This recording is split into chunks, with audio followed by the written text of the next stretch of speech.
After losing my home, I went from being the glue holding my friend group together to being cut off betrayed for exposing my struggles. One friend even claimed, "You've turned manipulative," as I desperately tried to survive. Can I ever reclaim my place? I have rewritten this at least a dozen times. It is just going to be long. The summary is at the bottom. I do not know if I want advice, support, or for someone to tell me to get over myself, but here it is. The essential parts of my tragic backstory are not overly complicated. A combination of frequent moving, narcissistic parents, and general anxiety led me to develop some bad habits and behaviors. I bottle up my emotions until I explode, and due to one specific house rule, you must be able to explain yourself at all times for anything or face neglect or punishment for a period. I also tend to lie and say whatever the other person wants to hear when pressed or stressed too hard. I am working on this, and my partner and close friends are aware, but it is a work in progress. During college, I received a scholarship that included a housing stipend. My parents experienced a midlife crisis and attempted a foray into real estate, using this scholarship for the mortgage of a mid-sized apartment. I served as the property manager and handled almost everything except for creating contracts. After I graduated, I requested to be added to the lease when the property was sold, but they wanted me to continue as the property manager, pay full rent, and send money back home. They were upper middle class and inconsistent in how they managed their finances. When I pushed back and tried to argue, I discovered that they merely wanted me to move closer to them and continue performing my thankless and largely unpaid property management duties, effectively isolating me from my support system. With just a little additional resistance, I was evicted immediately.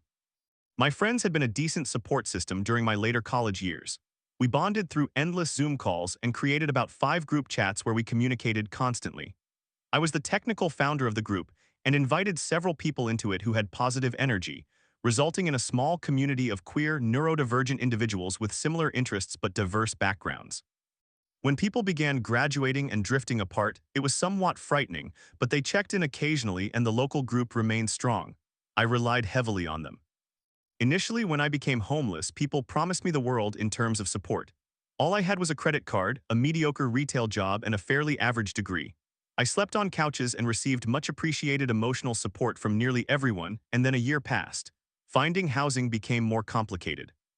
While I always aimed to stay only as long as the other party was comfortable and to rotate among many people, the time I could spend overnights decreased from about 5 days to a maximum of 2 or 3 days in a row. I also felt the need to contribute by doing chores, buying dinner, or sharing gossip. This was not always the case, but it happened frequently. If I forgot this unspoken rule, I noticed that I was allowed to stay less often or only for shorter durations. It did not help that additional constraints were imposed as we approached the 2-year mark. My mental state during this time was not good surprise. I went through a few jobs and bottled up my emotions to the extent that random parts of my body would suddenly feel as if they were burning, like second-degree level pain, and migraines were very common. This did not help when I was thrust into nearly every bit of social drama, mainly by commenting on it or agreeing with my hosts, or when acquaintances approached me and knew far too many details about my situation. People began ignoring my calls and my attempts to secure housing failed because we lived in a college town, and I required a lot of support to simply get through the year. 2 sets of friends truly stepped up and helped me to a point I could never repay. They lent me money without interest or expectations of repayment, let me stay at their homes at the last minute when strange drama erupted, and were simply kind.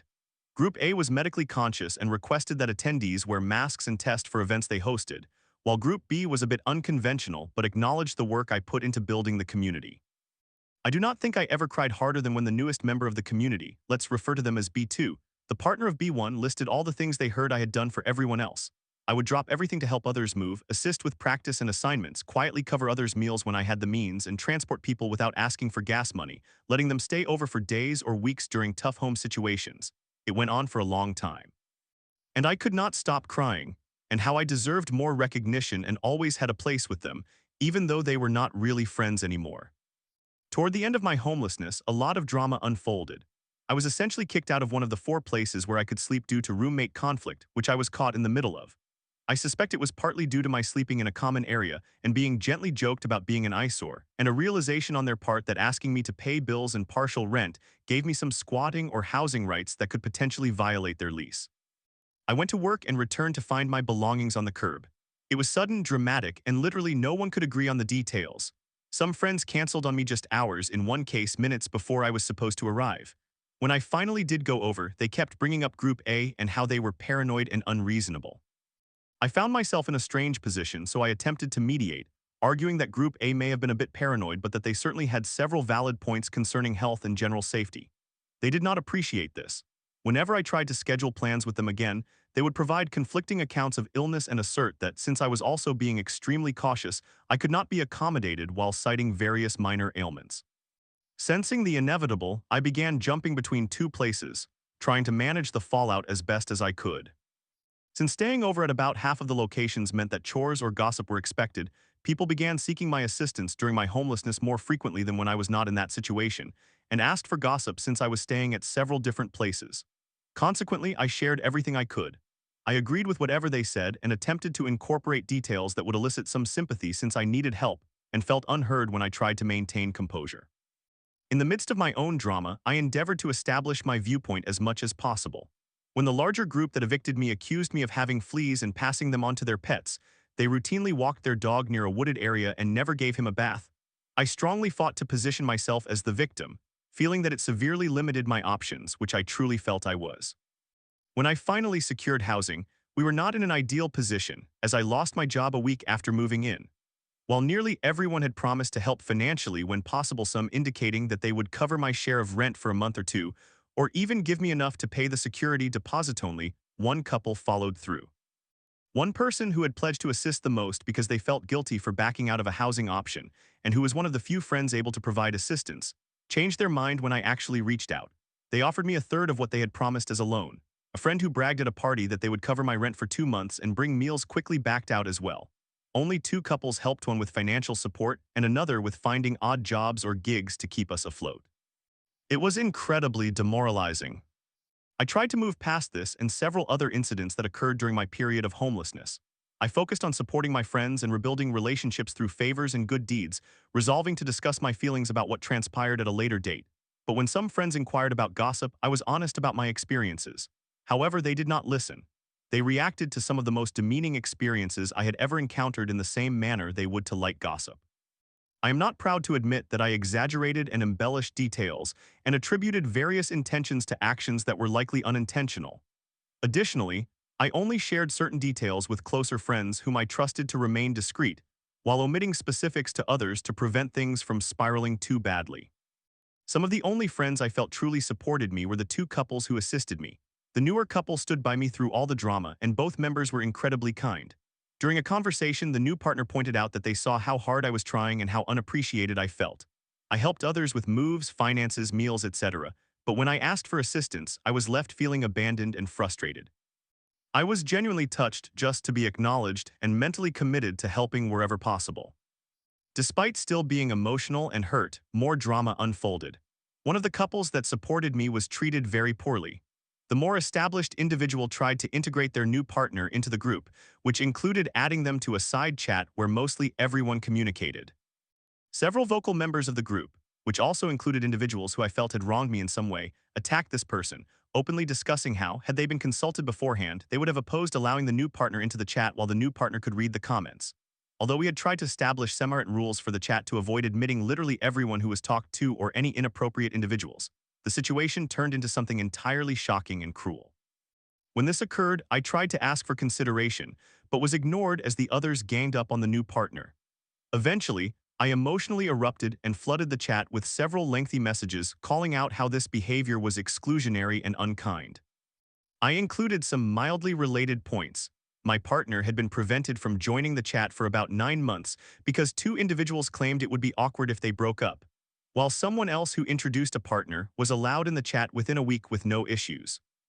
I am unsure of everything I said, but I attempted to avoid calling out specific individuals and included a statement about being the original founder of the chat.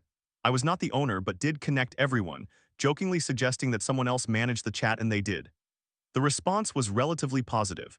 It prompted an apology from the new partner and initiated a necessary conversation about communication and community. I felt guilty for causing drama and took a break, marking the beginning of the end. For a few weeks afterward, I received significant praise from the new couple for actually standing up for them. As this was immensely affirming, I realized I wanted to distance myself from various members of the chat, as I did not feel the need to apologize for stirring the pot, while people felt deeply hurt that I did not. Many believed I was being greatly overdramatic and began comparing notes. The conclusion they reached was that I was instigating too much and attempting to manipulate everyone. A number of them left the chat, and I was formally uninvited from several social events because I made people uncomfortable.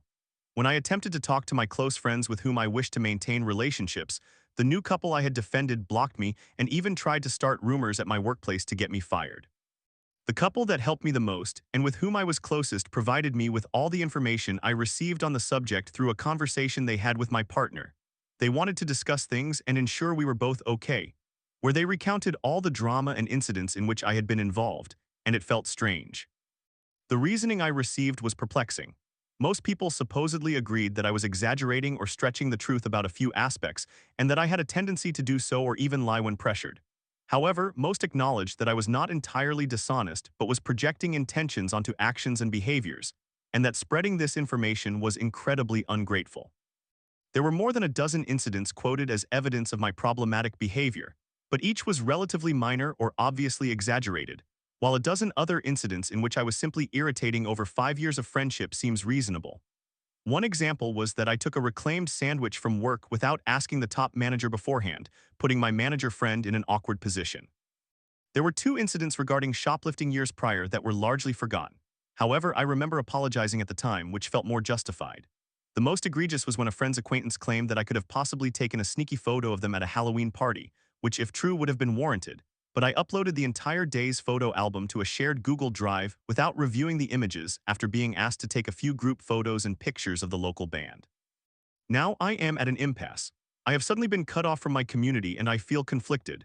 I want to defend myself and argue that the reasoning provided is merely an excuse to sever ties with someone who has sought support. Yet I acknowledge that I am not proud of everything I did, as not all of it was strictly necessary, and I knew this on some level even at the time. I do not wish to reconcile with all my friends, but I know some will not engage unless I attempt to reconcile with everyone. I aspire to be a better person, embracing forgiveness and letting go, but I also feel completely unappreciated for my efforts in building the community and resolving conflict, questioning whether my methods were manipulative, making me akin to my parents. I do not know, I am just taking it day by day. Summary: when I was homeless, I transitioned from hosting every event and being everyone's friend to someone who was not included. When I became entangled in drama that affected my ability to sleep on couches, I exaggerated and attributed intentions to gossip to solidify my perspective. Friends discovered this and cited many seemingly minor instances of me being manipulative or unreasonable, suggesting I should be more grateful before largely blocking me.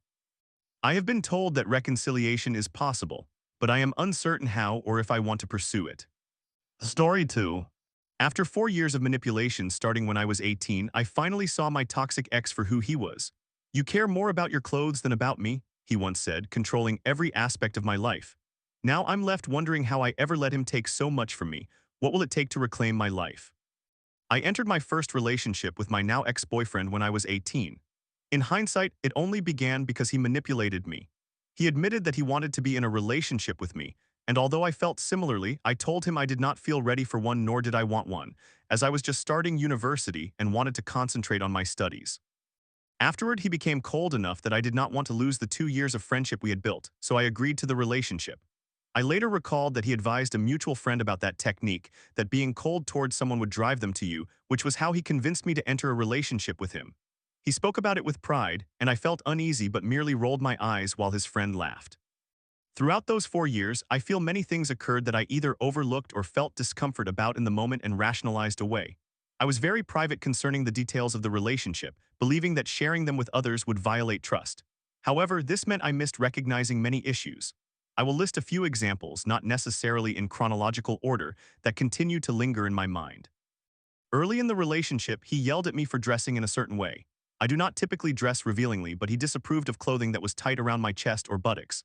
I had more courage back then and told him that this was how I chose to dress, and he needed to accept me without trying to control me. He then commented, "Oh, so you care more about your clothes than about me?" I relented because I thought it was unreasonable to care more about my shirt than my boyfriend. Sometime later, during a video call, he made me throw away all the clothes he disliked, and I had to plead to keep the items I appreciated that he deemed inappropriate either because of their style or because they were form-fitting. He then told me I could wear whatever I wanted with restrictions when we were physically together so he could ward off anyone staring at me. At the time, I felt touched and relieved because I was given back something he had taken away from me. In a similar vein, I had my second earlobe pierced, which he vocally disapproved of, calling it trashy. At one point, he touched my ears and claimed they were still pretty. Then, about a year later, he announced, "I am going to make you take them out later." Make me. I told him he had no right to make me do anything, and he disagreed, insisting he would get what he wanted one way or another. He turned me against my family, with whom I am very close. I do not remember much from this period due to the overwhelming depression I experienced, often lying in bed and crying for days on end while he continued to demonize them, and I continued to agree, despite my family doing everything and more for me. Afterward, he continuously insulted my family. He called my father a coward, using the worst explicit form of it, referred to my mother as a fat cow, and labeled my sister a psycho, stating he had no respect for any of them. Even when I told him to stop, he refused, claiming it was true. I regret not ending the relationship at that moment and instead defended him internally, convincing myself he was joking when he truly was not. Conversely, he would become extremely defensive if I criticized his family, which only occurred when they wronged me. He sexualized me in front of his friends, despite my telling him I was uncomfortable with it. In public, he would slap my butt or thighs hard enough to cause pain. He persisted in this behavior, whether in public or private, even after I expressed my dislike. He interpreted my refusals as jokes, and I would emphasize that I was serious, but he continued to take it lightly. He also verbally objectified me, despite my requests for him to stop, because I did not want to be treated like an object. He responded that it aroused him and continued to do so. He frequently asked me for help with various tasks, such as filling out job applications, doing some graphic design work, and running errands because he was too busy to manage them himself. He was employed at the time while I attended university. However, when I asked for his assistance, he made a significant fuss, grumbling and complaining. It felt as though my time was unimportant to him solely because I was in university, despite the fact that I worked hard enough to graduate as the top student in my STEM major. Sometimes he would relent after I asked multiple times, but most of the time he would respond with, "No, you do it." I did not help him with those tasks expecting a favor in return. I chose to set aside my responsibilities to lighten his load, which made it hurtful to be treated that way. He made my life miserable every time I did not respond to his texts or calls immediately. I had to drop everything to answer him right away. Ironically, he did not hold himself to the same standard. I kept my phone volume on high and compulsively checked it whenever I was out with friends. I informed him of this, and he would tell me I did not have to do that, but then become angry when I did not reply because I was with my friends. He also was upset if I spent too long with them, making me anxious about the time. The maximum time I could spend with friends was 3 to 4 hours. However, when he would disappear all day with his friends, he would excuse himself by saying, "Oh, sorry, I was too busy having fun to text you." He made me cry nearly every other day. He made me feel utterly worthless. He had anger issues and erupted in anger almost daily. I felt as though I was walking on eggshells to please him and that I was always at fault. One day he would hold my face and tell me I was important, and the next day it was back to his usual behavior. I do not even remember half the reasons he became upset, but much of it revolved around the points mentioned above. One thing that aggravated him was if I made him wait longer than a minute when he came to pick me up, but he believed it was acceptable to make my friends or his chauffeur wait for me or him. He would repeatedly tell me that if I was unhappy with something, we should break up, again and again. When I expressed how insecure this made me feel about the relationship, that it always felt like we were on the verge of splitting up due to how readily he suggested it, he promised to be more mindful, then threatened me with it once more, fully aware of my insecurities and how it would manipulate me into complying with his wishes. His family disliked me. The context behind this is that I had gone to his mother for advice and she had asked me to follow up. I did not, as I felt I was imposing after crying at her house, but when I spoke with her later, I expressed my gratitude while also explaining I was reluctant to burden her. She interpreted this as me accusing her of not making me feel welcome and that I was coming between her and her son. While he defended me against them initially toward the end of the relationship, it seemed he could no longer do so. He told me that he would either allow his parents to set him up with other girls or we should break up, adding that I should allow my parents to do the same with me. I told him no because 1, it made me uncomfortable and felt like cheating, and 2, if I were not in a relationship with him, I would not be in one at all as I would focus on my studies. Again, his threat of breaking up compelled me to acquiesce, resulting in only him seeking alternatives and telling me he was talking to various girls, some of whom he claimed were going well or poorly, before ultimately ending the relationship with me. I am currently in medical school, a notoriously long process which includes a residency abroad. My life goals involve finding fulfillment in my career and eventually having a family. He is fully aware of how diligently I work toward these goals and how much they mean to me. When discussing marriage and children, he insisted that I should have a child by the age of 26 specifically because he did not want to wait longer. and that for the first 2 years of the child's life I should quit my job. I vehemently disagreed, leading to an argument. Eventually, I relented as I always did because he was generally louder and more aggressive. He then recorded a voice note of me agreeing to his demands so that he could remind me later if I disagreed. The most painful aspect of it all is something I am still processing. I made it clear I was not comfortable being physical before marriage due to a combination of religious values and how I was raised. However, he wore me down repeatedly, and every time I tried to backtrack, he would guilt-trip me into complying with his desires. He made me feel as though I owed him, and I felt guilty if I did not comply. I would tell myself I could endure it, zoning out and thinking of other things, staring at the wall or the ceiling or the light fixture. Sometimes he would notice and choose to comment or ignore it, but he would continue regardless. The worst incident was when he asked me to perform oral sex and I began to do so, but I felt so ill that I told him I thought I might vomit. He continued to encourage me repeatedly and then had the audacity to mock me for whining about feeling nauseated while he made me continue. Every time I attempted to come up with an excuse or leave, he would physically pull me back. I would think to myself, just 10 minutes, I could tolerate it for 10 minutes. Occasionally, he would allow me to stop and I would feel relieved. However, the next time, it was as though all self-awareness on his part vanished. He would claim he had a long day at work and needed it, even when we had little conversation that day and only spoke because he requested it. At one point, he even told me that if we engaged in penetrative sex, he would feel obligated to marry me, fully aware of my insecurities about our relationship and knowing that such a statement would influence me. Fortunately, that was one boundary I maintained, which may not be much, but it is still something. I did not recognize a significant problem until after we broke up. It was a gradual realization.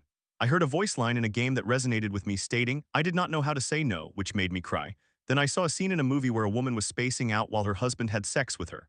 I read a book detailing the thoughts of a victim of sexual assault, where the individual believed that not actively fighting back meant it did not count. I began writing this history into my own characters, questioning why I related to them and where the thoughts I crafted for them originated, finding solace in my character's healing. A friend later reminded me that during the relationship I had expressed a desire to gain more power within it. I feel I was always subtly aware that something was wrong, yet I continued to ignore it. I did not want to confront it. I preferred to believe I was imagining things, that my memory distorted incidents, and that he was not truly like that, as he treated me well most of the time. I convinced myself the problematic aspects were merely flaws anyone could possess. I did not want to identify as a victim. Every time I neared acceptance, I withdrew. Ignorance is bliss after all, yet I continued to reflect on it repeatedly until I mustered the courage to discuss it with some close individuals. Others were tactful, avoiding the term and focusing on comforting me. However, when my sister bluntly asked, "Did he rape you?" I broke down. I did not realize I had experienced rape. I did not understand that coercion constituted sexual assault, that repeatedly saying no while ultimately saying yes did not equate to consent. I explored numerous websites defining sexual assault and read people's experiences shared on Reddit, comparing them to my own, and it caused me deep pain. It hurt tremendously, and it still hurts. I surrendered something I will never regain to someone like him. Or rather, he took something from me that I lost the resolve to fight for, even when it mattered to me. It leaves me feeling worthless. I do not believe he even understands the extent of his actions. I am trapped in a cycle of reliving this, continuously realizing more red flags I ignored, more moments I diminished myself, and lost my pride and dignity while pleading with him to forgive me. Additionally, to add insult to injury, my best friend of 8 years, whom I had introduced to my ex, was aware of what had happened to me and chose to remain friends with him. I expressed how hurtful this was to me, and he claimed my ex had changed and needed time to consider severing ties. I worried that I was a bad person for forcing him to choose, but I eventually recognized that this was not a situation that should involve a choice. If he truly cared about me or had any moral standards, he would not want to maintain a friendship with someone who raped his best friend. Therefore, I cut him off. This decision caused me more pain than the breakup itself. The good times being enjoyable, along with my insecurity and self-esteem at rock bottom, were sufficient to keep me in the relationship for 4 years, despite the issues we had from day one. I did not block him immediately after the breakup. Why? Because I was concerned that if he needed me, he would not be able to reach me, as I was still folding to his needs.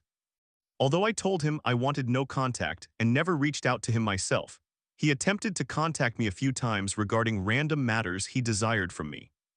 I discovered through the previously mentioned friend that he had become engaged to the girl he had been talking to, despite previously telling me it was going well with her. Mind you, I had discussed engagement with him, and he had said he was not ready, which prompted me to block him and everyone related to him, given that I was not close enough to them to want them in my life. It makes me feel incredibly inadequate that it takes me so long to part with things he gave me or created for me, but I am immensely grateful that it is over. I have many regrets. I am still trying not to blame myself, knowing that I can now recognize the signs. However, I fear I will struggle to maintain that awareness. I am also troubled by how quickly I become standoffish when encountering someone with his personality traits because they remind me of him. I worry that I will not be able to trust others, even though I long for a connection. I can think clearly enough now to understand how manipulative people operate. I am waiting for the situation to improve. I hope it will become easier to coexist with myself. I fear I might run into him. I imagine confronting him. I want to hurt him as much as he has hurt me, or I simply want him to comprehend my pain so he can endure a lifetime of guilt. However, I know he is likely not losing any sleep over this and believes he has done nothing wrong. I do not know what to do, but I trust that time and expressing my feelings will eventually heal me. Story 3. I fell for a guy in California during my summer internship, convinced it was just a fling, but when I caught him on Tinder, I backed off and told him, "If you come, we'll just be friends." Yet when he arrived, everything changed. "I love you," I said, but he didn't say it back. "Will we bridge the gap or just drift apart?" I'm a 22-year-old female in a long-distance, long-term situationship with a 21-year-old male. This isn't even a request for advice as much as it is a story, and I would like to see how people react. I met him last summer at an internship in California where we were both from different states. I only had 3 weeks left of my internship when we met, but we hit it off immediately and started spending time together every day. Those were the best 3 weeks ever. We share significant chemistry. It's remarkable. If we lived in the same state, I would date him without hesitation. The issue is that we are located in 2 different states on the opposite sides of the country, which made me think it would just be a summer fling and that we would move on with our lives. However, we continued texting and neither of us wanted to cease communicating. Our connection was clearly more than just based on proximity, and it was evident it was not merely a fling. I ended up visiting him in California about a week after my internship ended because he still had some time left in his. Then, he visited me in my state, and I visited him in his state, and so forth. However, the reality is that we can both be unkind to each other at times, and we tend to argue often. For the first 6 months, he found it challenging to compliment me or genuinely act like we were in a relationship due to the distance. I guess he wanted to stay friends and avoid complicating things by labeling it. Despite our issues, we continued to communicate because it was clear we still liked each other a lot and did not want to stop talking. The most recent time he visited me, I had actually lost feelings for him over the previous month because of his previous behavior. He was not treating me well, rarely complimented me, and during one FaceTime call, I saw the reflection of Tinder on his screen while he was wearing glasses. That was the final straw for me. He had already booked the trip and was planning to come, but I called him the week before his arrival and explained that if he came, we would genuinely just be friends, and I did not want to engage in any physical activity with him. He was genuinely surprised because I had always been the one wanting to be intimate with him before and was usually the one who initiated it. He appeared as though he was about to cry. Nonetheless, he accepted it and seemed to respect my reasoning. However, when I picked him up from the airport, he acted as if I had not said anything of that nature and was being flirtatious and touchy, much more than usual as he typically did not behave that way. Once we were in my room, he made a move and I had to push him back and remind him of what I had said and that I was serious. He looked so sad and embarrassed, and it was the first time we truly had an emotional conversation. I expressed all the things that had been troubling me during the 6 months we had known each other. He apologized for everything and explained some childhood issues that could be the underlying cause of his behaviors. Eventually, I relented and decided to allow us to be physical during that trip, and honestly, I am so glad I did. For the remainder of our time together, he was like a completely different person, so sweet, frequently complimenting me, and it was so much fun and beautiful. I fell in love with him during this trip because he finally treated me the way I wanted him to treat me for the past 6 months of our relationship. I even told him I love him at the end, but he did not reciprocate my feelings. I did not expect him to because we were not officially dating, but I just needed to express it. I have never been more fond of anyone than I am of him in my entire life. I typically end up disliking every man I meet who could be a potential romantic partner, let alone liking them this much. I find him incredibly attractive. When I first saw him, my jaw dropped because I thought he was the most handsome guy ever. We have so much fun together enjoying similar activities, engaging in good conversations, sharing the same sense of humor, always laughing, wanting to engage in fun activities together, possessing the same love language, and sharing similar career and life goals. We are best friends. The limited number of weeks we have spent together in person are among the best of my life, and we did not even participate in many exciting activities. I would prefer to be talking or spending time with him than anyone else in my life. Even when we argue, I do not mind because I genuinely enjoy talking to him. I think about him all the time, and I know he thinks about me in the same way. I want to marry him and have his children despite the better judgment of everyone around me and even myself. To put it bluntly, he is not husband material. and it is easy to compare what he does for me with what other boyfriends do for their girlfriends. Also, we bring out the worst in each other. We did not behave nearly as toxic in our previous relationships. However, I truly feel that he is the notebook guy, and if I do not end up with him, I will think about him for the rest of my life. Regarding future plans, we both intend to move to California together, hopefully finding jobs there.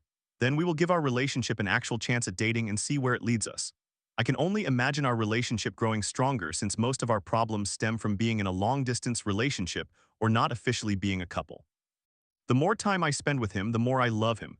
I know he is emotionally unavailable and has several issues we need to address together, but I believe he is worth it. Many things I encounter online suggest, if he behaves this way, leave him. If he doesn't do this, leave him. But I think that standards are excessively high nowadays. I do not like most of the guys I have ever talked to, and I do not think it is very likely I will find someone I like as much as him but has his issues resolved. I would prefer to put in the effort with him and transform him into the love of my life. At present, while we are in a long-distance situation, he does not want to label our relationship, nor does he want to tell me he loves me, even though it is quite evident that he does. I will not allow it to bother me too much unless it persists when we are living near each other. In summary, I am in a long-distance situationship, but I love him, even though we can be toxic toward each other sometimes. I want to marry him, but I am unsure if that is just my youthful heart speaking or if there is something genuine. We are planning to move to the same state in a few months to give it a proper chance.